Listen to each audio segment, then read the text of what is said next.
As 7 Profecias Maias, quinta parte. Bem-vindos. O tempo maia é circular. Avança para frente e para trás, simultaneamente. Nunca termina.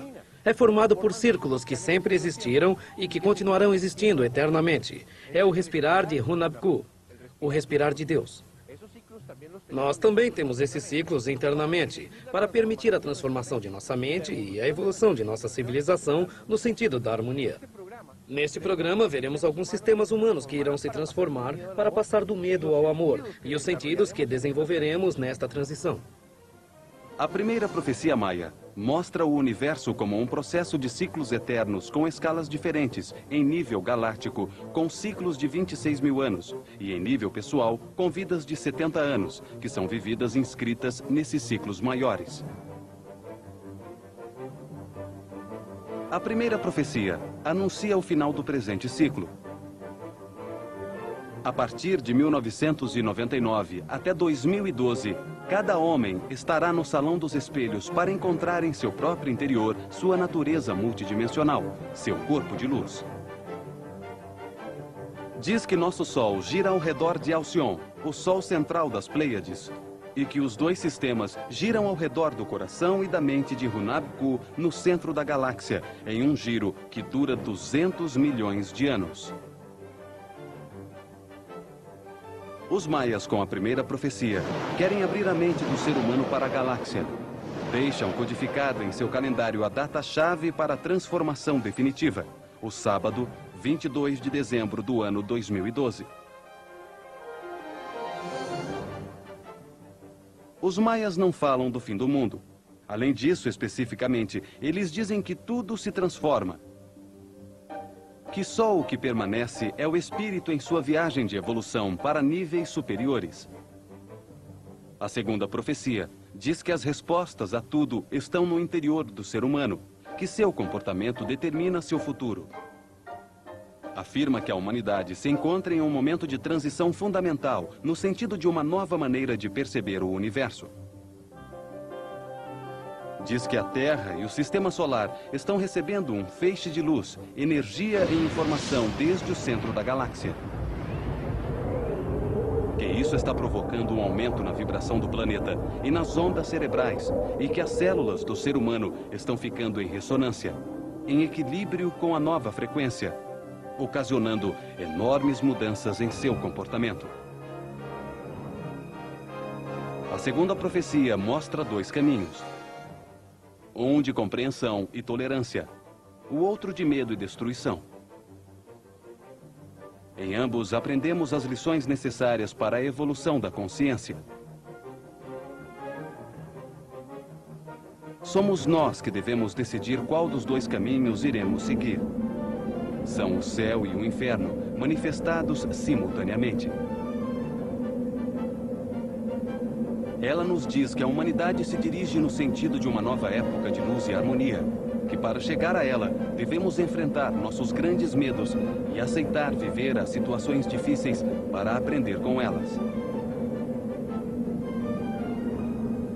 Preservando a paz em qualquer situação que vivamos, por mais difícil que seja, poderemos manter e aumentar nossa energia interna, produzindo um estado de altas vibrações e um estado de respeito por tudo que existe. As situações difíceis estarão em nossas vidas sempre que precisemos aprender alguma coisa com elas.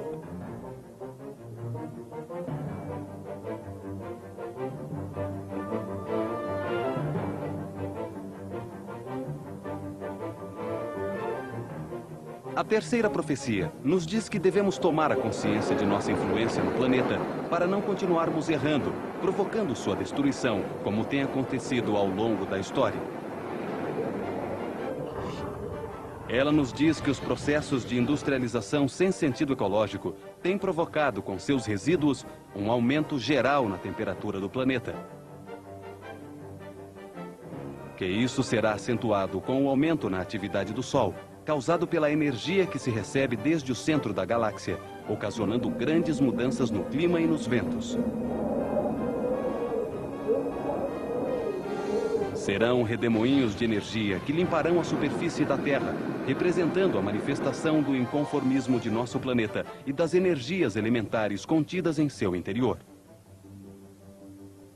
A quarta profecia nos diz que o ser humano deve terminar com sua conduta depredadora, para sincronizar-se com os ritmos da natureza e ajustar-se às mudanças que levarão todo o universo a uma era de harmonia.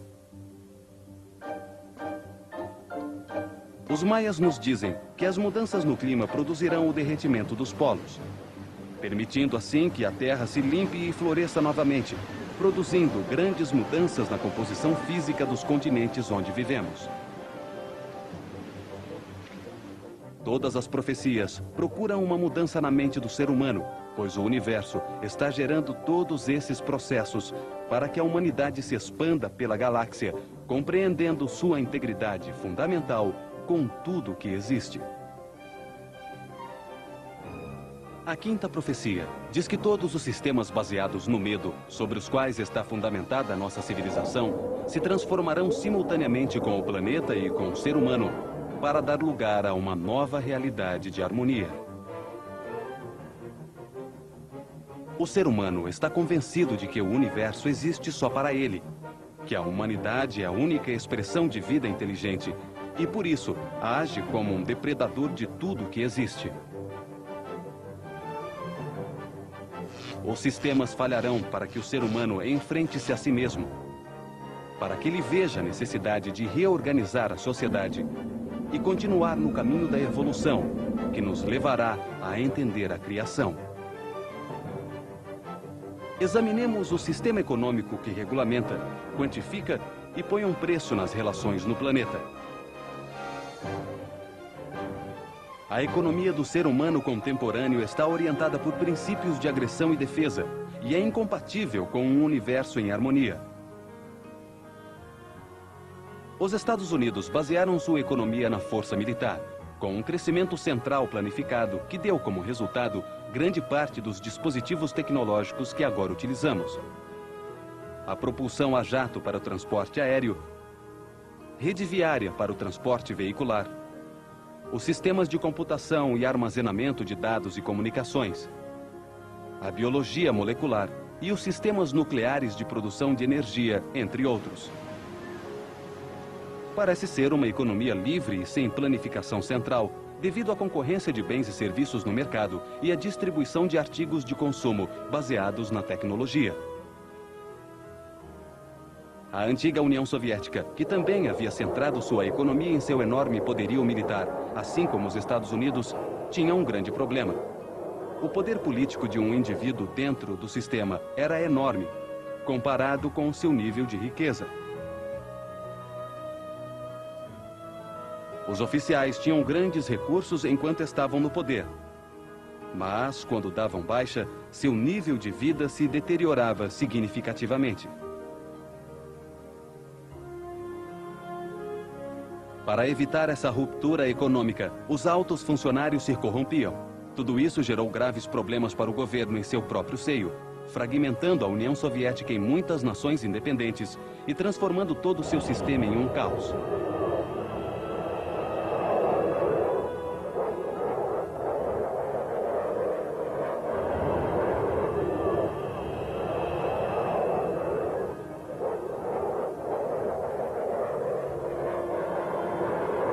Aquela que era a segunda potência mundial está em ruínas, e todos os países entenderam, graças à União Soviética, que é preciso tomar outro caminho. A China também concentrou sua economia em sua força militar. Inclusive, suas forças armadas produzem artigos de consumo e têm seus próprios canais de distribuição. Sua economia conseguiu evitar a crise financeira, porque não permitiu que sua moeda pudesse ser convertida livremente em dólares, colocando-a fora do alcance das especulações financeiras. O homem moderno está tentando aproveitar ao máximo seu dinheiro no menor tempo possível, sem se importar com o que deve fazer para consegui-lo ou quais serão suas repercussões sobre o bem-estar geral. O eixo Estados Unidos-Europa-Japão baixou com sucesso seus custos de produção, aumentou suas vantagens e seu nível de poupança e obteve enormes recursos financeiros. decidiram aumentar seus mercados, repetindo a estratégia empregada ao final da Segunda Guerra com o Japão e com a Europa, injetando maciçamente dinheiro nas economias da América Latina, Índia, Paquistão, Sudeste Asiático, Coreia e China. Os preços das ações subiram, assumindo um crescimento similar ao de 1945. E uma política de livre movimentação de bens e capitais foi implementada em todo o mundo. Investiram então enormes quantidades de recursos em milhares de projetos e ações que não produziram uma expansão da produção industrial, mas que só se interessavam pela especulação financeira.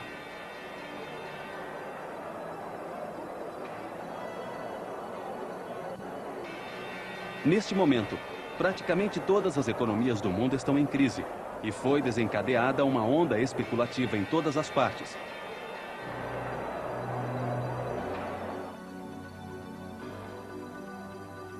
Em apenas um dia, US$ 1,5 trilhão muda de mãos nos mercados financeiros internacionais.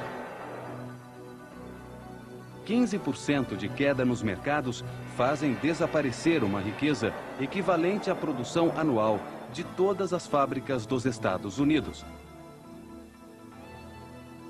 Desde 1995, a economia mundial não é mais dominada pelo intercâmbio de automóveis, aço, trigo e outros bens e artigos reais, mas pelo intercâmbio de divisas, ações e títulos de crédito. Quer dizer, de riqueza virtual com a qual é muito fácil especular.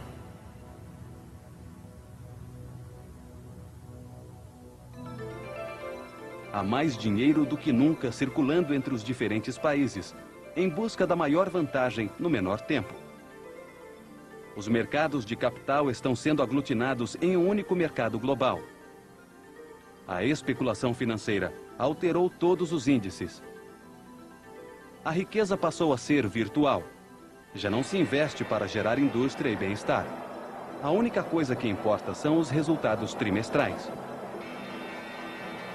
Há 140% a mais de dinheiro no mercado de capitais dos Estados Unidos do que o que está empregado na fabricação de bens. Um valor muito acima do ponto especulativo mais alto a que se chegou em 1929, antes da crise financeira.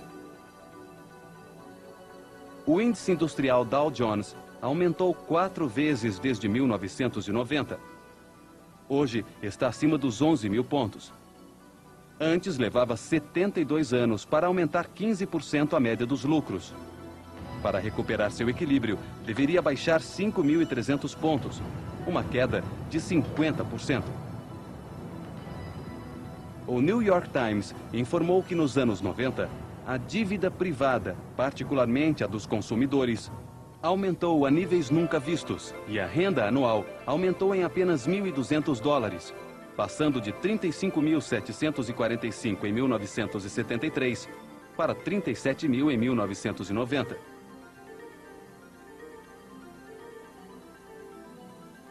A síndrome do cartão de crédito transformou-se em um mal comum.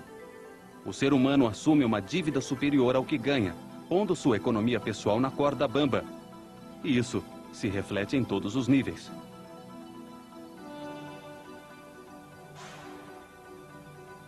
A especulação em torno do capital financeiro levou a uma situação econômica muito mais delicada que a de 1929, antes da queda da Bolsa em 1930.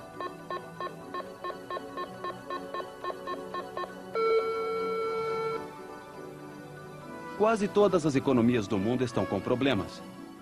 Especulação financeira e os salva-vidas governamentais com dinheiro de bancos que estão à beira da falência dificultam ainda mais todo esse processo.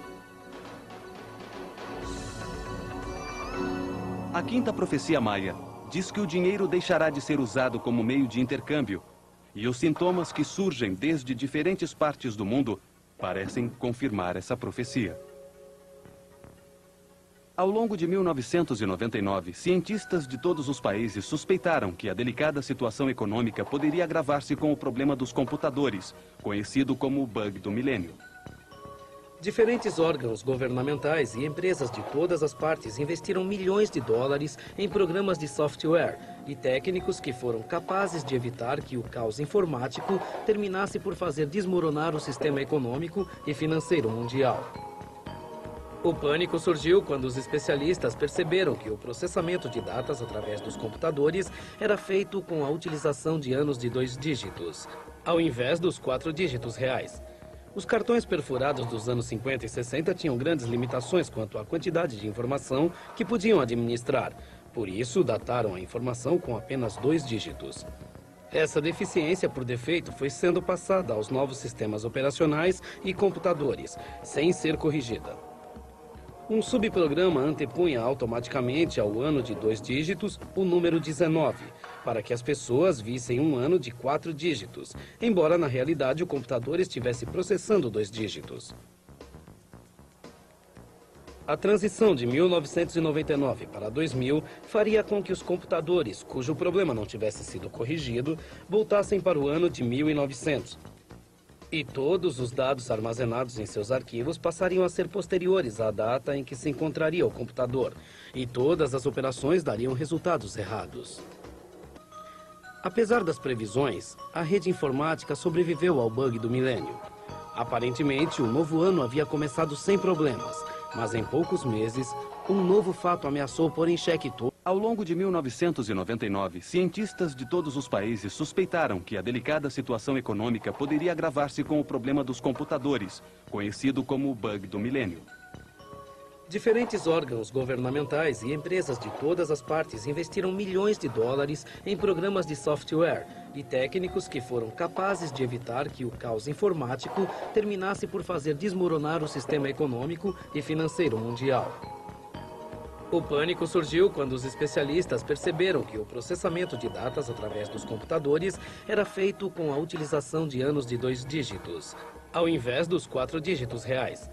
Os cartões perfurados dos anos 50 e 60 tinham grandes limitações quanto à quantidade de informação que podiam administrar.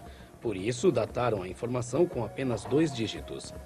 Essa deficiência, por defeito, foi sendo passada aos novos sistemas operacionais e computadores, sem ser corrigida. Um subprograma antepunha automaticamente ao ano de 2 dígitos o número 19, para que as pessoas vissem um ano de 4 dígitos, embora na realidade o computador estivesse processando 2 dígitos. A transição de 1999 para 2000 faria com que os computadores, cujo problema não tivesse sido corrigido, voltassem para o ano de 1900. E todos os dados armazenados em seus arquivos passariam a ser posteriores à data em que se encontraria o computador, e todas as operações dariam resultados errados. Apesar das previsões, a rede informática sobreviveu ao bug do milênio. Aparentemente, o novo ano havia começado sem problemas, mas em poucos meses, um novo fato ameaçou pôr em xeque todo o sistema informático. Novos vírus se propagaram em todo o mundo e afetaram os sistemas operacionais de centenas e milhares de máquinas, paralisando a atividade de uma enorme quantidade de empresas durante semanas. A isso soma-se o perigo dos hackers, piratas informáticos que invadem a segurança dos computadores e podem ter acesso e alterar qualquer informação confidencial armazenada em um disco rígido. Além disso, com o surgimento do comércio eletrônico, na atualidade é possível roubar um número de um cartão de crédito que esteja navegando pela internet e fazer compras ilimitadas através da rede. Milhares de usuários podem ficar arruinados, sem que seja possível comprovar quem efetuou a compra. Todos esses perigos podem ter gravíssimas implicações para a economia mundial. Os sistemas de controle do tráfego aéreo, as alfândegas, as redes de transporte, os sistemas de telecomunicação, as redes de distribuição de alimentos e as redes de eletricidade são alguns dos ramos de atividade que seriam afetados. Existem, então, situações de alto risco no sistema econômico e no sistema de controle de informações. E se a isso acrescentarmos o aumento na atividade do Sol, que pode causar danos irreparáveis nos satélites, a situação se complica. Com as labaredas solares, recebemos uma dose incomum de raios ultravioletas, que expandem a atmosfera superior da Terra, diminuindo a pressão que existe sobre os satélites que estão a baixa altura. Isso faz com que eles reduzam sua órbita para uma outra muito mais rápida. Perderemos o contato temporal com eles, na melhor das hipóteses. E serão interrompidas todas as comunicações por satélite do planeta. Também pode acontecer que os 19 mil objetos que se encontram na órbita da Terra, ao receber uma alta dose de eletromagnetismo do Sol, tenham seus componentes eletrônicos danificados e deixem de funcionar para sempre. Ao afetar-se a ionosfera pelas extraordinárias emissões solares, produzem-se alterações em todas as comunicações de rádio e televisão, porque é nessa camada da atmosfera onde são transmitidas e refletidas as diferentes frequências. Portanto, a economia e as comunicações são sistemas muito frágeis e interconectados com todos os outros. A rede elétrica é especialmente sensível às labaredas solares, como ocorreu durante 9 horas em todo o Quebec, no Canadá, em 1989. O sistema de eletricidade é a coluna vertebral de nossas sociedades contemporâneas. Se um falhar, falharão um atrás do outro, como pedras de dominó derrubando consecutivamente todos os outros sistemas. Dizem que um sistema é tão forte quanto o mais fraco de seus componentes ou elos. Imaginemos como reagiria a nossa sociedade a todos esses acontecimentos simultâneos. A comida começaria a ficar escassa. As comunicações seriam impossíveis. O tráfico enlouqueceria em todas as cidades. A economia ficaria paralisada. A maioria das pessoas perderia o juízo e teriam início a desordens civis que, pela quantidade de pessoas envolvidas, ultrapassariam todas as expectativas e os controles civis ou militares dos governos. Essa situação de descontrole total modificaria para sempre todos os sistemas da sociedade. Os sistemas religiosos, baseados em um Deus que infunde medo, também entrariam em crise. Surgirá um único caminho espiritual comum para toda a humanidade, que terminará com todos os limites estabelecidos entre as diferentes maneiras de se ver Deus. O novo dia galáctico é anunciado por todas as religiões e cultos como uma época de luz, paz e harmonia para toda a humanidade. É claro, então, que tudo que não produza esse resultado deve desaparecer ou transformar-se. A nova época de luz não pode ter uma humanidade baseada na economia militar de imposição de verdades pela força. Os novos tempos de harmonia universal não podem estar baseados em um sistema não equitativo de distribuição da riqueza, representado no dinheiro, na riqueza virtual e na especulação financeira. O amanhecer da galáxia deve basear-se no profundo respeito de uns pelos outros e no reconhecimento de tudo que existe como outra parte de cada um. Para isso, não são necessários aparatos repressivos. A nova humanidade não precisará de sistemas tecnológicos de comunicações existentes, porque o ser humano estará conectado mentalmente e a violência deixará de existir. Estamos no final do ciclo da noite de 5.125 anos, no final de um dia galáctico de 26 mil anos, a ponto de entrar no amanhecer da galáxia. A época de dança que os maias denominaram o tempo do não-tempo também foi profetizada por outras culturas e religiões. Todas concordam que está prestes a acontecer uma mudança de grandes proporções. Para os budistas, aproximadamente no ano 500 a.C., Buda iniciou o movimento A Roda do Dharma e, ao fazê-lo, disse que ela daria 5 voltas e que cada uma duraria 500 anos. Que no final do último giro, aproximadamente nesta época, haveria um período de caos que conduziria a uma nova fase na evolução da consciência e a mudanças sem precedentes no ser humano. Os índios da tribo Hopi têm uma pedra entalhada de 2.000 anos localizada em Mesa Negra, Arizona. Nela se mostram 2 caminhos que levam ao grande espírito. O primeiro material, tecnológico, da raça branca. O segundo espiritual, verdadeiro, dos Hopis. Os 2 caminhos avançam paralelos, mas no final, depois de uma época de purificação, o caminho tecnológico zigue-zagueia e desaparece, enquanto que o caminho Hopi floresce até o 5º mundo. Seus sacerdotes viram o final deste quarto mundo através do fogo, depois de cumpridos os seguintes indícios: caminhos de metal com cavalos de aço, partes da lua que seriam trazidos para a terra e a construção, por parte do ser humano, de uma casa que flutuaria no céu. A Casa no Céu foi a estação Mir soviética, que teve de ser abandonada porque tinha altas possibilidades de estatelar-se sobre a Terra e ocasionar uma catástrofe. O ser humano encontra-se totalmente desligado da natureza. Isso pode ser constatado na maneira com que medimos o tempo e a tecnologia que temos ao nosso redor.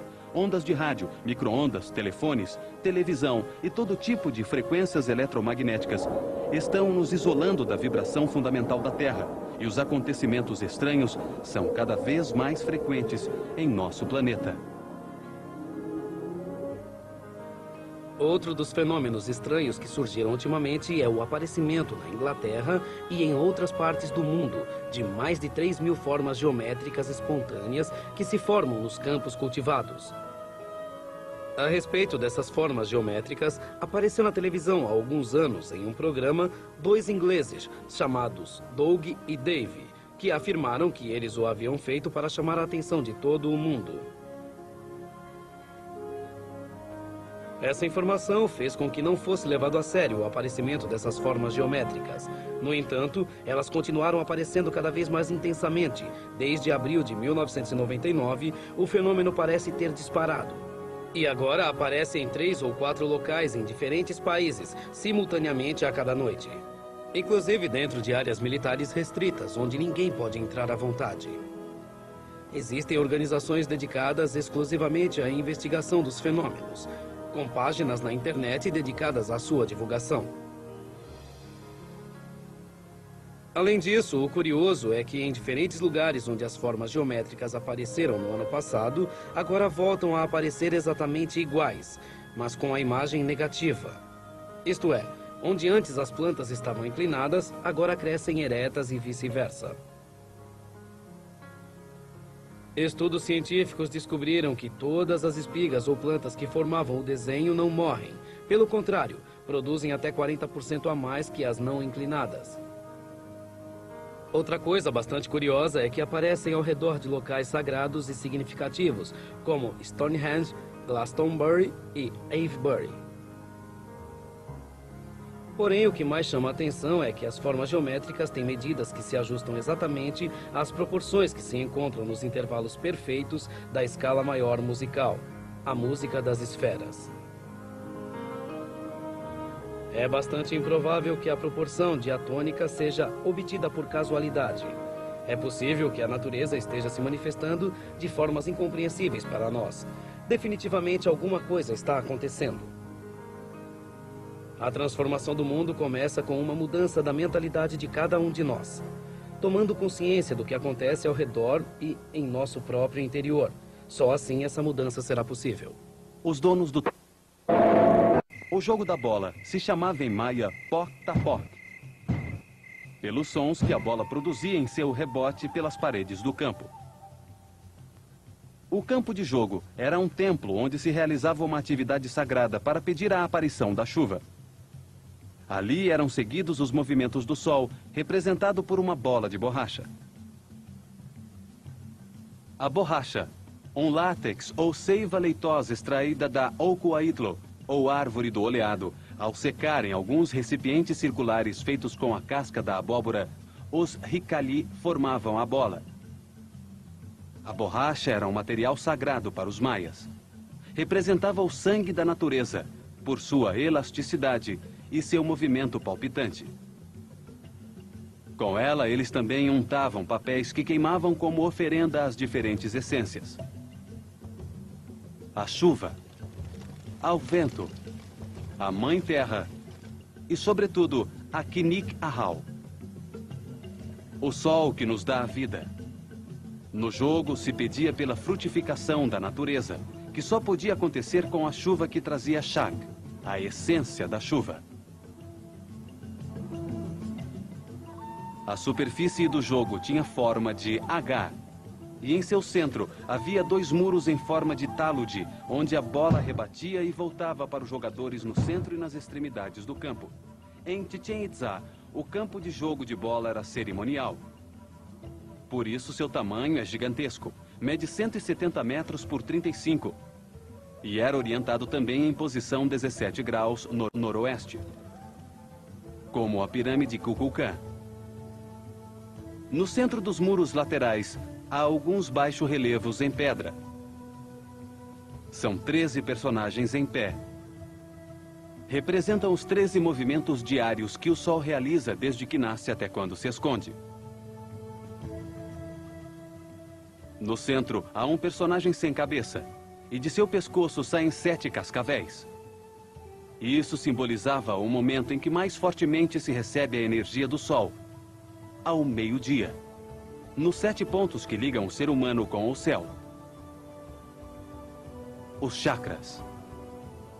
Os maias sabiam que esses pontos estavam ligados à coluna vertebral, pela qual essas energias se moviam, e que eles viam também com a forma de uma serpente, o Kundalini hindu.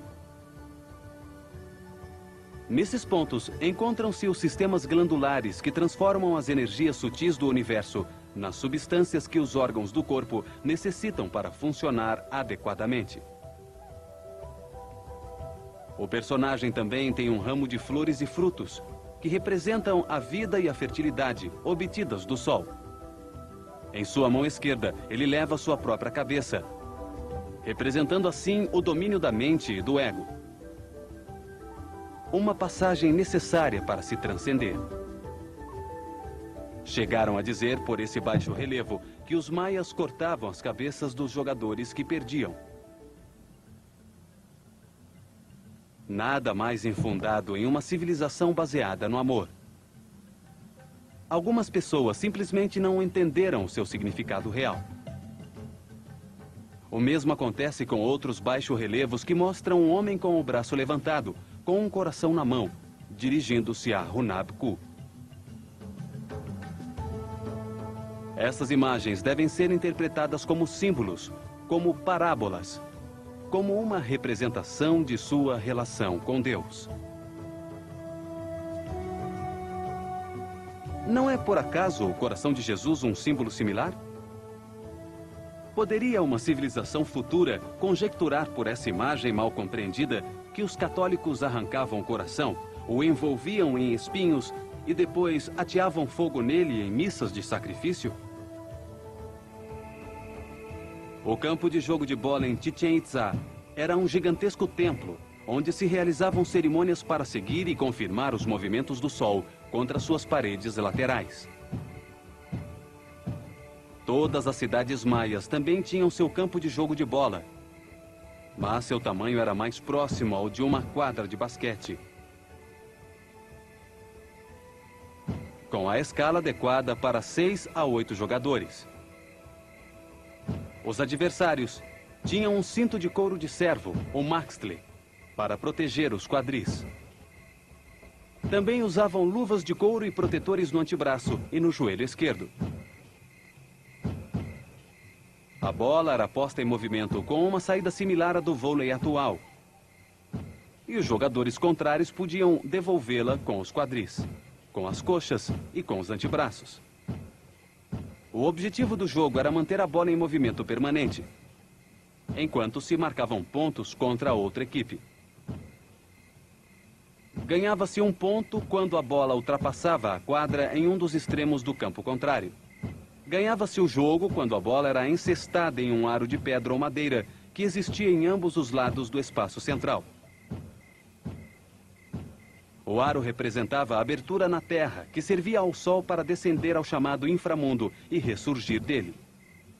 Quando o aro era transpassado com sucesso pela bola de borracha, isso simbolizava o momento em que o Sol se punha, terminando o jogo imediatamente.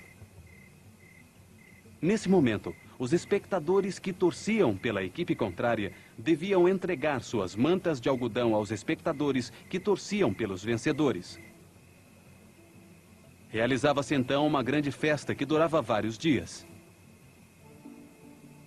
Se quisermos viver uma nova era de harmonia, a primeira tarefa é aprender a ter um bom relacionamento com os outros.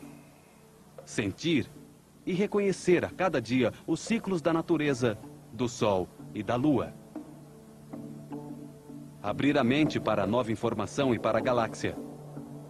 Intuir a realidade além dos sentidos e não nos limitarmos pelos conceitos do tempo e do espaço. Os maias sabiam que a matéria é indestrutível. Ela se organiza e se desorganiza eternamente, isto é, ela se transforma. Quando o espírito sai dela, ela se desorganiza. Ela se une e se organiza de acordo com os códigos genéticos de origem divina.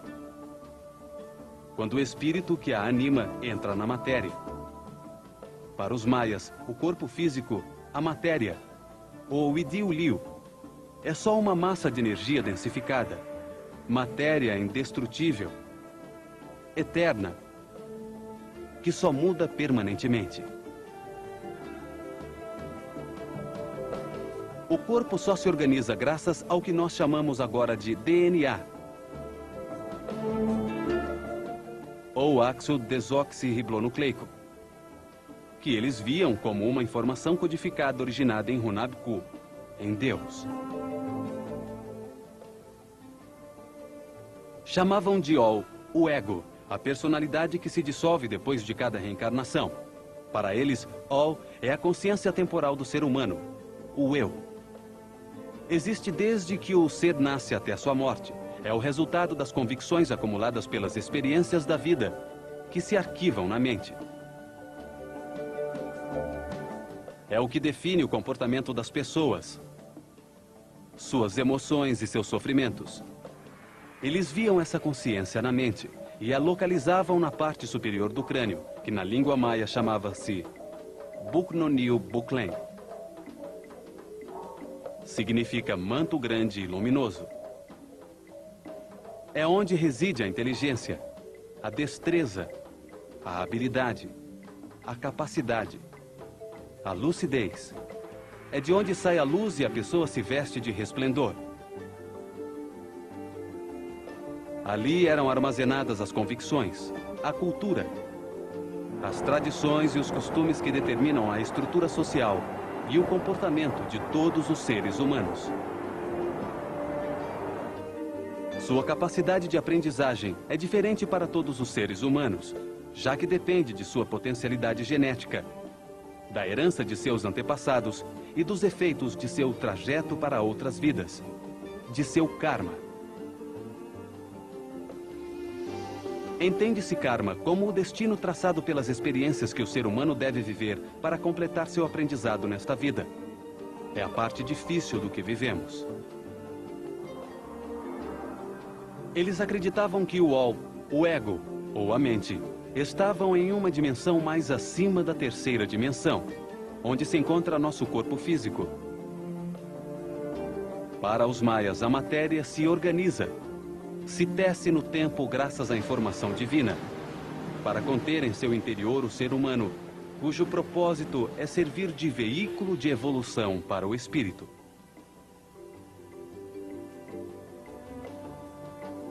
O espírito, ou Yin-Han, como eles o chamavam, é a consciência permanente de todo ser humano. Existe antes de encarnar-se em um corpo e permanece depois de sua morte física. O espírito é o que realmente evolui para a perfeição. Cada vida aumenta com suas experiências vividas, com seu Ol, com seu ego. A personalidade é que gera o processo de evolução durante cada vida. O espírito é a consciência permanente. Não se desorganiza, nem se perde nunca. Só aumenta sua compreensão sobre a criação, com as experiências vividas pelas diferentes personalidades em suas sucessivas reencarnações. Esta parte do ser está em uma dimensão ainda mais alta que a da mente. É ela que permite ou determina a mudança das civilizações, das estruturas sociais, das mudanças de comportamento quando a mente evolui. Assim, passamos da monarquia absolutista para a democracia que vivemos. Assim, passaremos a escolher nossos governantes não pela quantidade de votos, mas por sua sabedoria evidente. Os maias diziam que o Ol, a personalidade de cada ser humano, é submetida a influências simultâneas de fontes variadas e de mundos diversos. Influências energéticas do Sol, da Lua, de mundos diversos. Influências energéticas do Sol, da Lua, dos planetas. Influências das estrelas que recebemos simultaneamente, só que com o predomínio de uma sobre as outras, segundo o momento, e que ativam 7 pontos de contato do ser humano com o universo. O controle energético consciente da energia interior, captada pelos 7 chakras, produz fenômenos psíquicos e físicos, que até hoje ainda não foram explicados cientificamente. Eles acreditavam que a energia sagrada que se cria pela abertura espiritual ativa o hipotálamo e as glândulas pituitária e pineal, ampliando o espectro de percepção de nossa mente. A ativação destas glândulas adverte o organismo que ele deve pôr para funcionar uma parte de nosso código genético que não costumamos utilizar. Só utilizamos 20 aminoácidos dos 64 que temos instalados. Os maias acreditavam que isso permitia que todos os seres humanos se conectassem desde sua própria mente individual com a mente do Sol e, através dele, com a mente universal, com o Hunabku, no centro da galáxia. Praticaram a transferência remota e espontânea de informação entre os Shilamis, os sacerdotes do Sol. Infinito, esotérico e oculto. Está comprovado que existem formas energéticas geradas pelo organismo humano, que são percebidas por outros seres humanos, ou registradas quando acontece o movimento de objetos inanimados. Todos nós já passamos por uma sensação de que o que estamos fazendo em um determinado momento já havíamos feito em um tempo passado, ou em outro local. Isso nos mostra uma realidade diferente da presente, porém igualmente válida. Existem algumas formas energéticas já conhecidas pelos cientistas, como a radiação eletromagnética, a radiação ultravioleta do núcleo pelas células, a radiação térmica do corpo ou as voltagens registradas nas células da pele. Hoje já comprovamos a existência da telepatia ou da transferência de informação entre seres humanos por meios diferentes dos normais de voz ou gestos. Um ser humano transmite ou induz a informação a outro que a percebe. Os Shilamis maias realizavam suas curas energéticas, transformando-se em transformadores da energia do Sol ou dos elementos. Os maias acreditaram que a causa principal das enfermidades estava relacionada com o equilíbrio dos fluidos do sangue, do ácido úrico.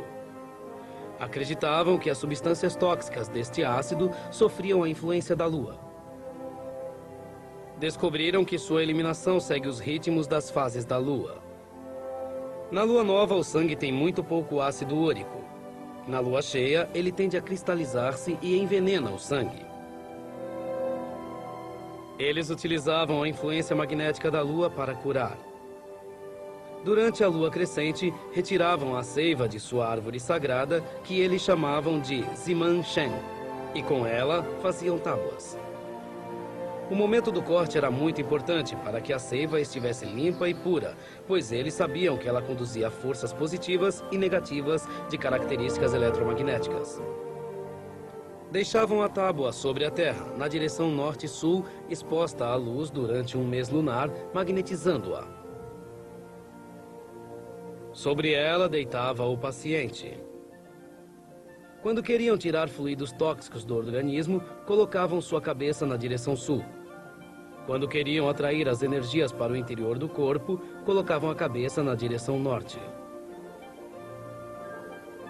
A psicocinese é a capacidade do ser humano em gerar energia ou de usar a que tem ao seu redor para movimentar objetos à distância no espaço.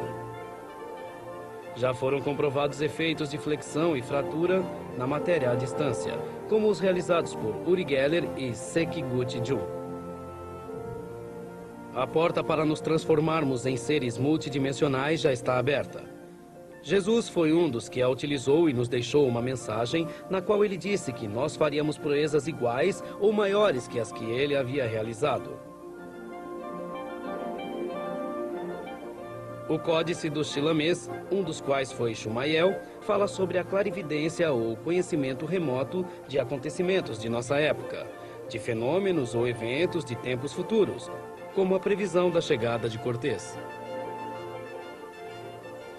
Os maias sabiam que o universo existe graças à polaridade, duas fases contrárias, uma positiva e a outra negativa, que formam a eterna dualidade. Eles a chamavam de Omeyotlo. Essa polaridade se manifesta no dia e na noite, uma fase ativa e uma passiva.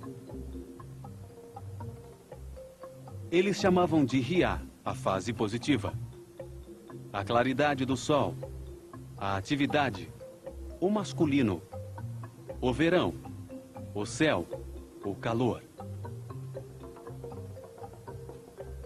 Chamavam de Rio, a fase negativa, a sombra ou escuridão, o repouso, a lua, a feminilidade, o inverno, as nuvens, a chuva, o frio. Ria-rio é a oposição entre o dia e a noite, a claridade e a escuridão, o calor e o frio, a secura e a umidade, a vida e a morte. Descobriram que estas duas fases não eram absolutas, isto é, elas se transformam permanentemente de uma para a outra. Alguma coisa de uma existe na outra, quer dizer, ondulam, afetando toda a natureza e todos os acontecimentos. O ser humano é o resultado dessa eterna dualidade. Todos nós temos uma parte masculina e uma feminina. Os dois principais movimentos são a rotação e a translação. Sem eles, nada teria vida. Para os maias, o segredo do controle do tempo está na sincronia com o presente. O passado não existe e não faz sentido nós nos preocuparmos com o futuro. Para sermos felizes, devemos nos localizar no tempo presente. Este se encontra no centro do símbolo do infinito, o número 8. Atrás, a volta de seu passado. À frente, o círculo de seu futuro. Estes círculos estão sempre em movimento. Representam estados mentais que convergem no cruzamento, no presente.